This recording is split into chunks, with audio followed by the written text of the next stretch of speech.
All right, in phase 5, position 3, we're looking to identify the hip rotation, and ideally, as I mentioned earlier, about 80% of the swings you're going to take are going to have your hips absolutely squared to the pitcher. Here, this is another example of that.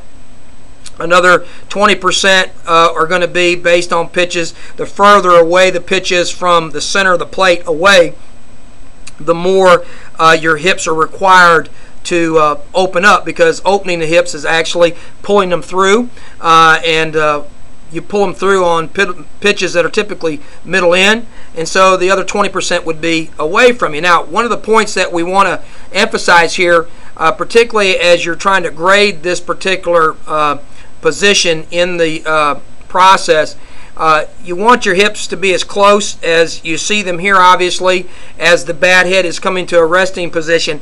One of the problems that a lot of hitters will have, particularly if they have been used to opening up a lot on the front side, is that over-rotation of the hips. In other words, you can actually see the thigh and the buttocks, and you can't even see the belt there. As you can see right below the shirt there in the video clip here, you can still see that he's squared, his belt buckle squared to the plate.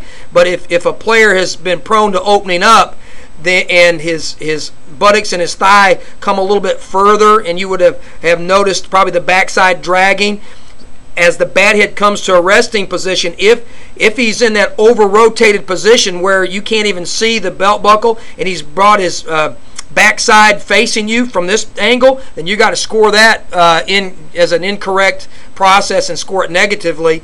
The closer it is to this position here, where you can actually see belly button forward or belt buckle forward, that's going to give you an opportunity to score it correctly. But any over rotation at this point is going to be an incorrect. Now, let's just say that you can see more of the belt buckle. Well, then you're going to have to judge where that pitch was, and how you can do that if you're not used to doing it is you can find out how deep inside towards the body did he make contact. In other words, if you can still see the belly button or the belt buckle facing us in the finished position like we're looking at now, it probably means that he or she basically got a pitch away from the plate, which would be okay. If that was the case, how are you going to be able to tell that? Well, you're going to be able to tell that by slowing down your video clip and determining where the bat and the ball made contact. If the bat and the ball made contact back behind that front foot, then that's probably a permissible position to be in if the belt buckle is actually facing you a little bit more than it is in this illustration. But if he made contact out in front of the plate, or out in front, or he or she makes contact in front of the plate or that front foot, then you probably didn't have optimal backside pivot, and you're going to have to score it incorrectly.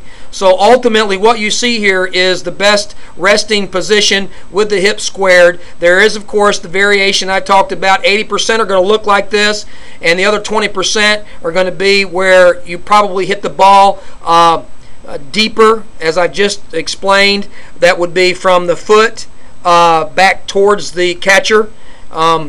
In on your body, we call that running the pitch deep. If the pitch got deeper, then it does not require your hips to rotate, as I mentioned.